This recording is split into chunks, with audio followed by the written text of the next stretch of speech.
لبیک اللہم لبیک لبیک لا شریک لک لبیک ان الحمد والنعمت لک والملک لا شریک لک۔ پیچھے میٹھے اور پیارے پیارے اسلامی بھائیوں، عاشقان رسول اور خوش نصیب حاجیوں، بختور مدینے کے زائروں، یہ ذہن میں رکھیے کہ جو بھی کام کیا جائے اس کے لیے اچھی اچھی نیتیں ہونی ضروری ہے۔ جتنی اچھی نیتیں زیادہ ہوں گی اتنا ثواب بھی زیادہ ہو، جبکہ فی نفس ہی وہ کام ایسا ہو کہ جو شرعاً جائز ہو۔ تو حج کے ضمن میں بہت سارے کام ہوتے ہیں کہ جو نیت کے متقاضی ہوتے ہیں، اگر ان میں نیتیں نہیں کی جائیں گی تو پھر وہ ثواب نہیں ملے گا۔ تو اب حج کے لیے چلیں گے تو قدم قدم پر نیکیاں ہیں، تو اس لیے وہ حج کے سفر کے لیے یہ ساری نیتیں کرنی ہوں گی۔ رفیق الحرمین میں 56 نیتوں کا بیان ہے، یہ کافی نہیں ہے، 56 بہت ساری کی جا سکتی ہے جس کو علم نیت ہو۔ میرے آقا اعلی حضرت امام اہل سنت رحمۃ اللہ تعالی علیہ فرماتے ہیں کہ جس کام میں 10 نیتیں کی جا سکتی ہیں اس میں صرف ایک نیت پر اکتفا کرنا یہ حماقت ہے کہ اتنا ثواب اس نے ضائع کر دیا۔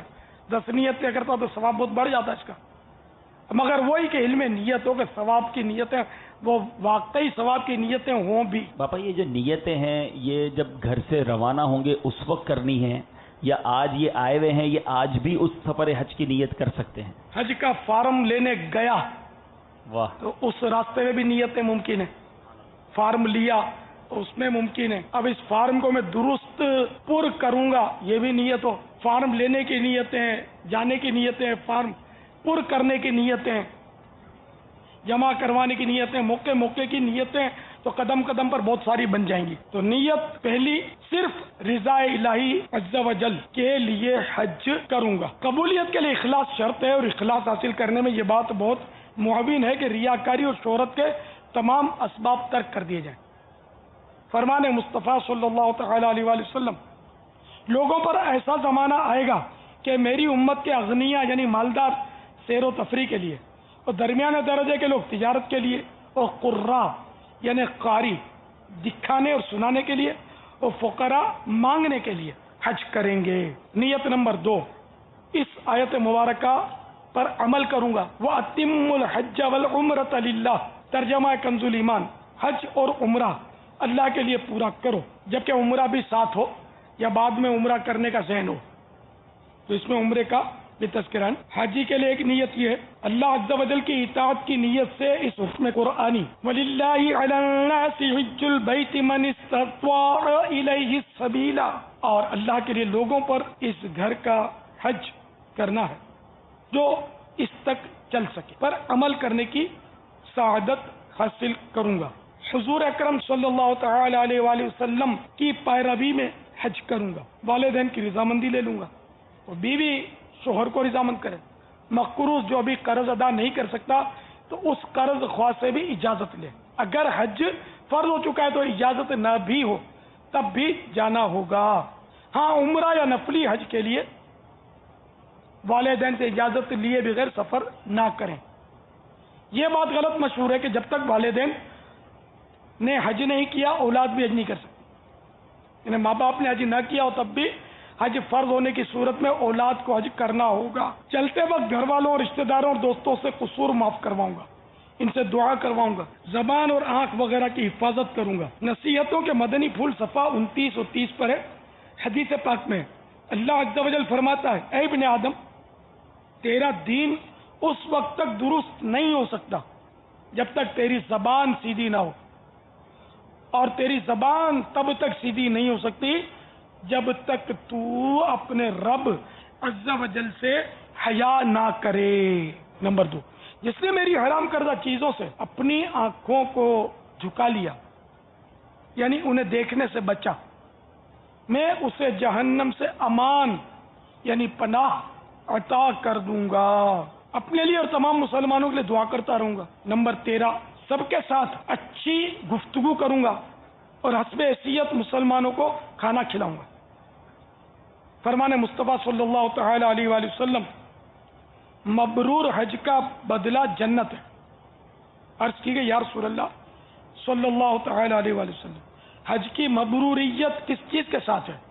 فرمایا اچھی گفتگو اور کھانا کھلانا. ایک نیت یہ بھی کرے پریشانیاں آئیں گی تو صبر کروں گا.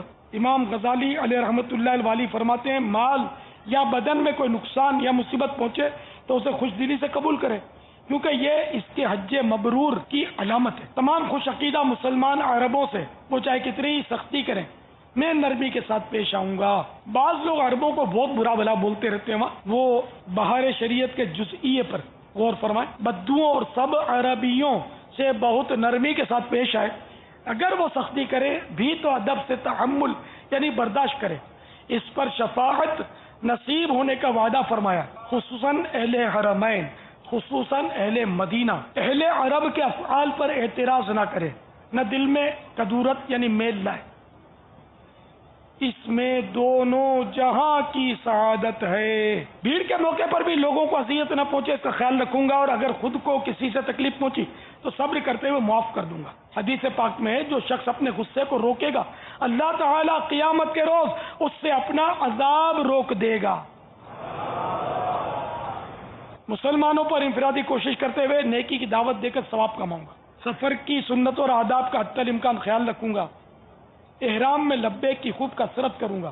جب جب کسی مسجد خصوصاً مسجدین کریمین میں داخلہ نصیب ہوا نفلی اعتکاف کی نیت کر کے ثواب کماؤں گا. اب دیکھیں اس نیت سے یہ نہیں ہوتا کہ اب سب مسجدوں میں گئے تو اب نیت ہو چکی ہے اعتکافی تو میں نے پہلے کر لیجیے میں سب میں کروں گا. اس نیت کا ثواب ملے گا کہ میں نیت کروں گا. یہ نیت کرنے کی نیت ہے، اعتکاف کی نیت نہیں ہے یہ. تو اگر اب نیت کرنا بھول بھی گئے تو اس نیت کرنے کی جو نیت کی تھی اس کا ثواب ملے گا. اسی طرح یہ ساری پیچھے کی نیتیں ان میں بھی اس قاعدے کو ملحوظ رکھیے گا. کعبہ مشرفہ پر پہلی نظر پڑتے ہی درود پاک پڑھ کر دعا مانگوں گا. اب خدا نخواستہ دعا مانگنا بھول گیا، درود پاک پڑھنا بھول گیا، نظر پڑی تو اس کی بھی نیت کا ثواب ملے گا. اور یہ نیت ضروری نہیں ہے کہ احرام باندھ کر کریں، یہ ابھی سے کریں. میں بھی یہ نیت کرتا ہوں کعبہ مشرفہ پر پہلی نظر پڑتے ہی درود پاک پڑھ کر دعا مانگوں گا. بھلے 10 سال کے بعد جاؤں، ایک مثال ہے. جب بھی جائیں گے انشاءاللہ ہماری نیت ہے کہ کعبہ مشرفہ پر پہلی نظر پڑے گی تو درود شریف پڑھ کے دعا مانگیں گے. سرکار مدینہ صلی اللہ تعالی علیہ وآلہ وسلم بالخصوص 6 مقامات یعنی صفا، مروہ، عرفات، مزدلفہ، جمرہ اولا، جمرہ وسطیٰ پر دعا کے لیے ٹھہرے. میں بھی ادائے مصطفیٰ کی ادا کی نیت سے ان جگہوں میں جہاں جہاں ممکن ہوا وہاں رک کر دعا مانگوں گا. یہ عموماً سب جگہ پر رک کر دعا مانگی جاتی ہے، لیکن اب اگر ادائے مصطفیٰ کی ادا کی نیت کریں گے تو ثواب ایک نیت کا بڑھ جائے گا. اس لیے نیتوں میں فائدہ ہوگا آپ کو. پھر دعا میں بھی نیت کرنی ہوگی کہ اللہ تعالیٰ کا حکم ہے کہ دعا مانگو تو میں دعا مانگتا ہوں. چلو یہ سب نہیں یاد آتا تو اتنا نیت کر لے کہ میں ثواب کے لیے دعا مانگ رہا ہوں. اب دعا شروع کر دے، اللہ کو راضی کرنے کے لیے دعا مانگ رہا ہوں. یہ بھی نیت کافی ہے. زیادہ اگر ذہن بنتا ہے تو یہ دعا میں نیت کر لی جائے کہ اللہ اور رسول کا حکم ہے اس لیے دعا مانگتا ہوں.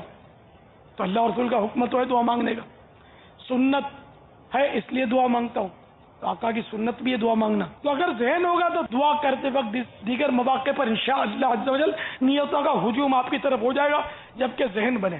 تو نیتیں کرنے والے ہم بنیں گے تو انشاءاللہ نیتیں ہی نیتیں انشاءاللہ عز و جل. طواف و سعی میں لوگوں کو دھکے دینے سے بچتا رہوں گا. بعض لوگ جلدی جلدی میں دھکے بہت مارتے ہیں.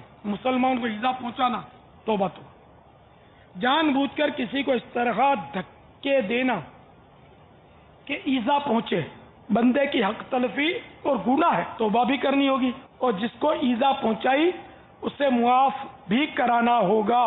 بزرگوں سے منقول ہے ایک معمولی سی مقدار اللہ تعالی کے کسی ناپسندیدہ فعل کو ترک کر دینا مجھے 500 نفلی حج کرنے سے زیادہ پسندیدہ ہے.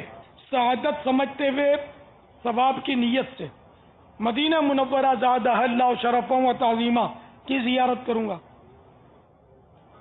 یوں مدینے کی بھی کافی نیتیں اس میں لکھی ہوئی ہیں. تو انشاءاللہ رفیق الحرمین ساتھ ہوئی اور آپ نیتیں کرتے رہیں گے. کچھ نیتیں ابھی سے کر لیجئے، کچھ نیتیں بعد میں کرنی ہوں گی.